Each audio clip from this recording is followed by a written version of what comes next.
Hello aspirants. आज बात करेंगे अध्याय 3 स्रोतों के प्रकार और इतिहास का निर्माण। अच्छा चैप्टर है, इससे क्वेश्चन बनने के आसार होते हैं क्योंकि यूपीएससी क्या करता है कि डायरेक्ट क्वेश्चन तो बहुत कम पूछता है, बट पूछता क्या है कि इस टॉपिक से एक लाइन ले ली, उस टॉपिक से दूसरी लाइन ले ली, ठीक है। तो ये सारी चीज़ें वो करता है। इसके लिए हमें हर चीज़ को पढ़ना ज़रूरी है, क्या पता कौन सी लाइन उठा के वो दे दे।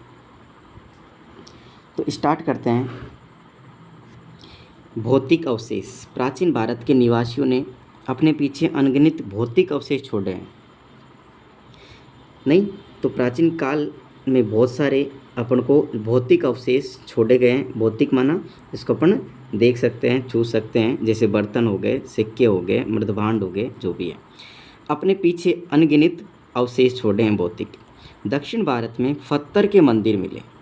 अब दक्षिण भारत में किसके मंदिर मिले? पत्थर के। पत्थर तो गलता नहीं है ना, तो पत्थर के मंदिर मिले। पूर्वी भारत में ईंटों के विहार आज भी धरातल पर देखने को मिलते हैं। पूर्वी भारत में विहार देखने को मिलते हैं ईंटों के, ठीक है, जो रहने का निवास स्थान था, उनकी जो गुफाएँ थी या उस युग का स्मरण कराते हैं जब देश में भारी संख्या में भवनों का निर्माण हुआ। परंतु इन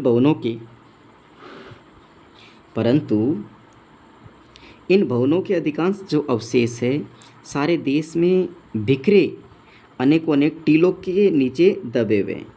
भाई जो पुराने अवशेष हैं कहीं न कहीं या टीलों के नीचे दबे हुए मिले हैं, ठीक है। वैसे तो नहीं मिले, बट कैसे मिले?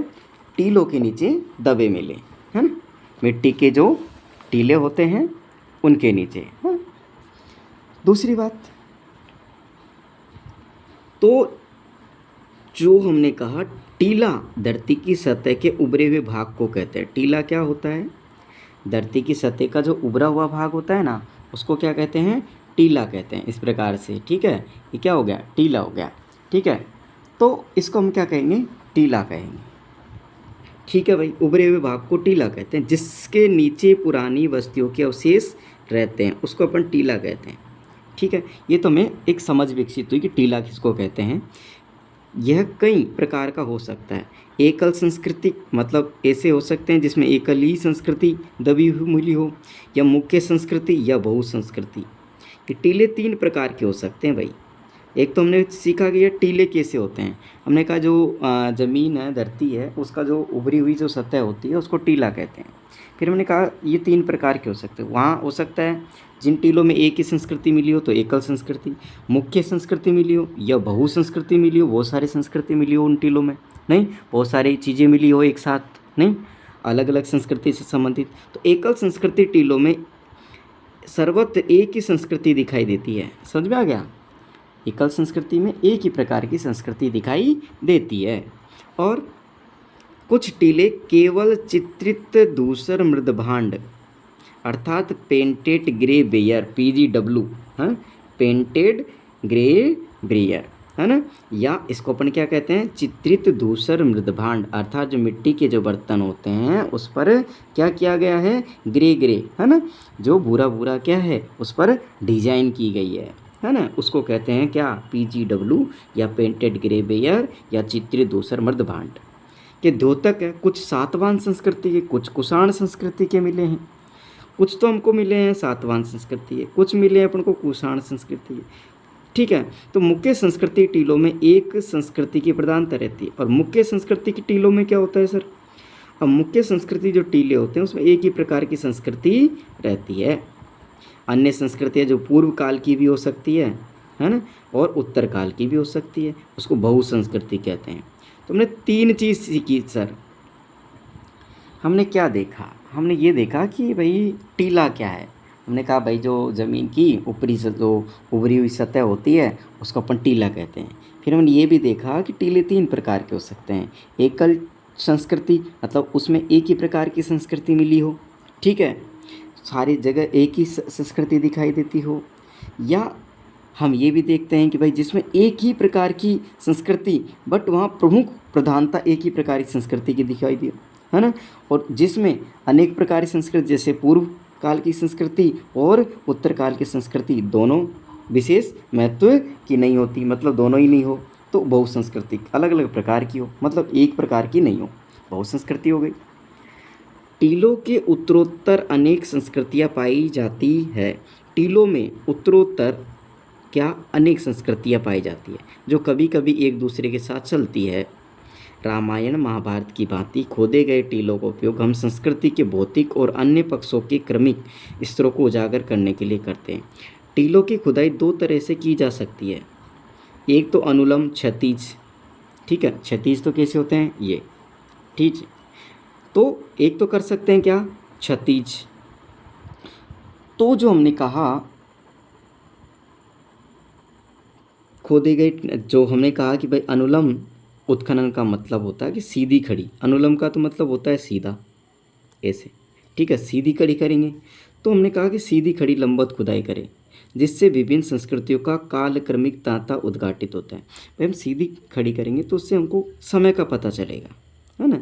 किसका पता, संस्कृति के समय का पता चलेगा। ये सामान्य स्थल के कुछ भाग में ही सीमित होती है। भाई मान के चलो आप गड्ढे खोदोगे, गड्ढा खोदोगे, अलग अलग आपको जैसे मिट्टी की परत मिलती है ना, तो जैसे मिट्टी की परत मिलती है अलग अलग प्रकार की, तो हमको क्या मिलेगा, अलग अलग प्रकार की मिट्टी की परत मिली, तो हमको मिला कि भाई ये पहले बनी है, ये उसके बाद बनी है, इसके बाद बनी है। इसी प्रकार हम, अब ये ज़्यादा तो नहीं मिलेगा ना, तो हमने कहा ये कम एरिया में मिलती है, और ये संस्कृति के कालक्रम का पता हम इससे लगा सकते हैं। तो ये सामान्यतः स्थल के कुछ भाग में ही सीमित होती है। क्षैतिज उत्खनन का अर्थ है सारे टीले की और बृहद भाग की खुदाई करें हम, है ना, बहुत लंबे भाग की खुदाई करें। तो इस तरह की खुदाई से हम उस स्थल की काल विशेष संस्कृतियों का पूर्ण आभास पा सकते हैं। फिर तो हम पूरी तरीक़ा से पा सकते हैं कि कौन से समय की। अधिकांश स्थलों की अनुलम खुदाई होने के कारण उनसे हमें भौतिक संस्कृति का अच्छा खासा कालक्रम और सिलसिला मिल सकता है। अनुलम से तो हमको कालानुक्रम मिलेगा कि इसके बाद कौन सी आई थी। क्षैतिज खुदाई खर्चीली होने के कारण, क्योंकि बड़ी भाग में खुदाई होती है तो बहुत कम की गई है। क्षैतिज खुदाई करें ना तो ज़्यादा पता चले, बट हमें क्या हुआ, हमको समय का ज्ञान प्राप्त हो, क्योंकि ये ज़्यादा खुदाई पे, ज़्यादा एरिया पे खुदाई होती है, ठीक है, और फिर ज़्यादा एरिया में खुदाई होगी तो खर्चीला भी होगा। फलस्वरूप उत्खननों से प्राचीन भारतीय इतिहास के अनेक अवस्थाओं के भौतिक जीवन का पूर्ण और समग्र चित्र नहीं मिल पाता। आगे बात करें,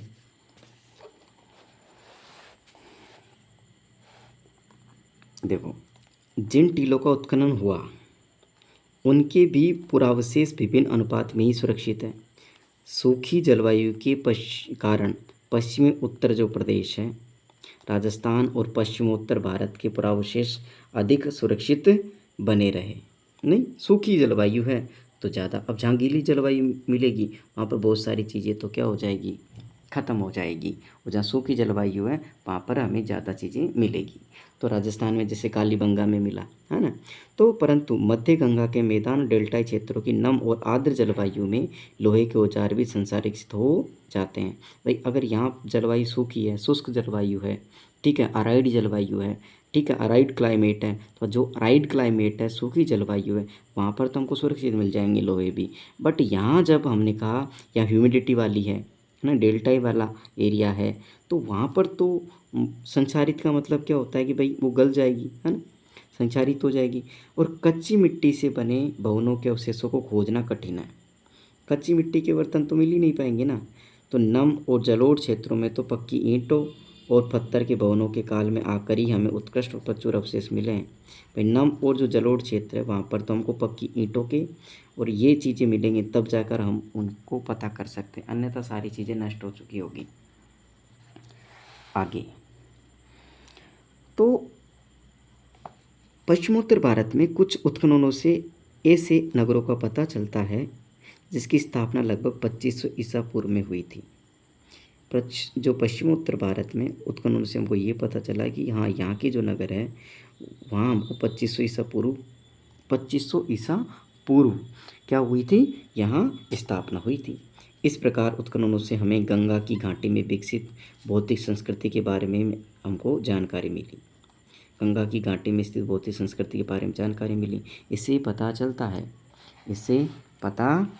है, क्या पता चलता है इससे, कि भाई इससे पता चलता है कि उस समय के लोग जिस प्रकार की बस्तियों में रहते थे उनका ढांचा कैसा था।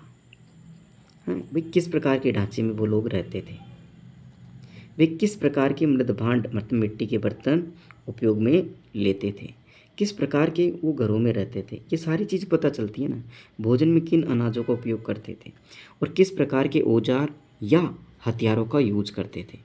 दक्षिण भारत के कुछ लोग मृत व्यक्ति के शव के साथ क्या करते थे, औजार हथियार, है ना, औजार है हथियार है, ये सारे क्या करते थे, वो डाल देते थे, है ना, रख देते थे, है ना, चीज़ें कब्र में गाड़ते थे और इसके ऊपर एक घेरे में बड़े बड़े पत्थर खड़े कर दिए जाते। ऐसे स्मारकों को महापाषाण मेगालिथिक कहते हैं। अब ये चीज़ थोड़ी हमको याद करने वाली चीज़ है, तो ये चीज़ें हमें ज़्यादा नॉलेज और ज़्यादा ध्यान भी देना है कि हमको जो महापाषाण जो मिले हैं दक्षिण भारत में मिले हैं, आगे भी हम ये चीज़ को यूज करते हुए देखेंगे। ठीक है, तो ये चीज़ को अपन को याद भी रखनी है कि जो मृत व्यक्ति के साथ वो औजार रखते थे, हथियार, मिट्टी के बर्तन आदि चीज़ें, है ना, बड़े बड़े पत्थर भी खड़े कर दिए जाते थे। ऐसे जो बड़े बड़े पत्थर उसके ऊपर ढक दिए जाते थे उसको महापाषाण या मेगालिथ कहते हैं। हालांकि सभी महापाषाण इस श्रेणी में नहीं आते, हाँ, इस श्रेणी में सारे नहीं आएंगे ना। इनकी खुदाई करने से हमें जानकारी मिले कि लोहा युग की शुरुआत होने पर दक्कन के लोग किस प्रकार से जीवन व्यतीत करते थे। जिस विज्ञान के आधार पर पुराने टीलों का क्रमिक स्तरों में विधिवत उत्खनन किया जाता है और प्राचीन काल के लोगों के जीवन के बारे में जानकारी मिलती है, उसे पुरातत्व या आर्कियोलॉजी कहते हैं। अब ये चीज़ को भी अपन को ध्यान रखनी है नॉलेज के रूप में कि भाई आर्कियोलॉजी क्या है, प्राचीन काल के भौतिक जीवन के बारे में जानकारी करना पुरातत्व या आर्कियोलॉजी कहते हैं। इस चीज़ पे भी अपन को गौर करना है। उत्खनन और अन्वेषण के फलस्वरूप प्राप्त भौतिक अवशेषों को विभिन्न प्रकार से वैज्ञानिक परीक्षण किया गया। रेडियो कार्बन काल, अब ये रेडियो कार्बन काल क्या होता है, निर्धारण की विधि से ये पता लगाया जाता है कि वे किस काल के हैं। अब इससे क्या पता चलता है, इससे ये रेडियो कार्बन या कार्बन 14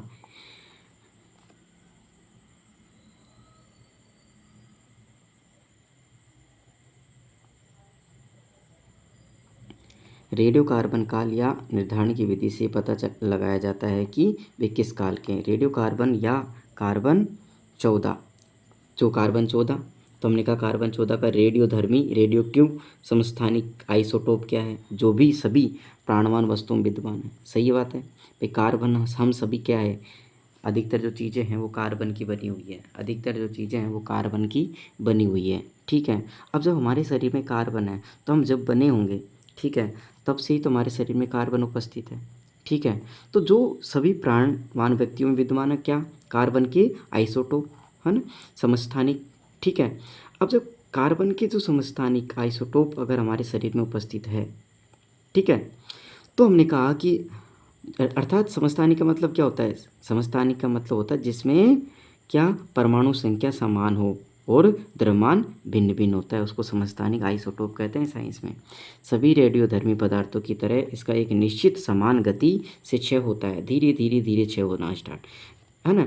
जब कोई व्यक्ति, कोई जो वस्तु है जीवित रहती है तो कार्बन 14 के क्षय की प्रक्रिया के साथ हवा और भोजन की खुराक से उस व्यक्ति में कार्बन 14 का समन्वय भी होता रहता है, जब तो बढ़ता रहता है। ठीक, इसको समझना जरूरी है, कार्बन 14 का मतलब है ना, ये ज़रूरी है, ये कॉन्सेप्ट आपको समझना कैसे काल का निर्धारण करते थे और करते हैं आज के लोग। जब कोई व्यक्ति जीवित रहता है तो उसमें कार्बन 14 के क्षय की प्रक्रिया के साथ साथ उसमें हवा और भोजन की खुराक से उस वस्तु की कार्बन 14 का समन्वय बनता रहेगा। परंतु जब वो वस्तु क्या हो जाएगी, मर जाएगी, निष्प्राण हो जाएगी, है ना, डेड हो जाएगा मानव, तो उसमें विद्यमान कार्बन 14 के क्षय की प्रक्रिया समान गति से क्या हो जाएगी, जारी रहेगी, घटना भी तो स्टार्ट होगा, लेकिन यह हवा और भोजन, है ना, कार्बन 14 लेना बंद कर देगी। हो गया, तो किस प्रकार प्राचीन वस्तु में विद्यमान कार्बन 14 में आई कमी को मापकर उसके समय का निर्धारण हम कर लेंगे कि भाई आज हम हमारे अंदर कार्बन 14 के जो आइसोटोप पर हम हवा और पानी ले रहे हैं जिससे वो अभी बनी हुई है, लेकिन अब धीरे धीरे जैसे मरेंगे उस टाइम से वो धीरे धीरे क्या हो जाएगी, क्षय होना स्टार्ट हो जाएगी, कम होना स्टार्ट हो जाएगी। अब हम आइडिया लगा लेंगे कार्बन कि भाई उस समय से, किस समय से, कि आज यहाँ से कार्बन 14 का कार्यकाल पता कर लेंगे पहले, उसके बाद में कितना घटा है ये, उससे हमें पता चल जाएगा इतना वर्ष हो गया। तो इसलिए संभवित कार्बन 14 का क्षय एक निश्चित गति से होता है। ये ध्यान रखना है कि कार्बन 14 का एक निश्चित गति से चलता रहता है। जिससे पहले बताया जा चुका है कि कार्बन 14 का आधा जीवन कितना होता है। अब कार्बन 14 का जो आधा जीवन है 5568 वर्ष का होता है। अब इससे अंदाज़ा लगाएंगे, कार्बन 14 का आधा जीवन कितना हो गया, 5568 हो गया। ठीक है, तो जब कार्बन 14 का जीवन इतना आधा जीवन ही हो, तो रेडियोधर्मी पदार्थ का आधा जीवन काल समय होता है, जिसमें उस समय की वस्तु आधी रेडियोधर्मी धारिता लुप्त हो जाती है, आधी हो जाएगी। इस प्रकार कोई वस्तु अगर 5568 वर्षों पहले निष्प्राण हो गई, कितने वर्षों पहले निष्प्राण हुई है ना, खत्म हुई है, हाँ, तो उसकी कार्बन धारिता उस समय की तुलना में आधी रह जाएगी ना। जब वह वस्तु जीवित और अगर वह 11,136 वर्ष पहले निष्प्राण हुई है, तो उसकी कार्बन धारिता उस समय की तुलना में चौथाई रह जाएगी। ठीक है, जब तक वह जीवित थी। तो इस प्रकार से हम क्या लगा लेते हैं, आइडिया लगा लेते हैं कि कार्बन 14 का ये कॉन्सेप्ट है।